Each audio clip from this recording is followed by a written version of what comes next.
tam tak kalau call je ka call lang pick up nom si na Nancy itungin im suksur ka nile suksur ka law ni ro chu lungin si takin mingai dam ram ro ka chunga suksul income inai na imi kaw na san shil ro zana khom imi hung kol non charchara I kol ka pikta no ishit jing khomin ein ngai zong khom ni lo Nancy nang chun ro tha ngen milo en khomanil the ami rok chu un so ta kan to khan kamangai na tu che hi thil che kan du mane an chute ro tha it lai jing ngai zong din moi mi lo en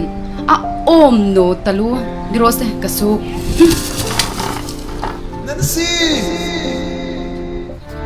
nangai la ya hung zul thar no kla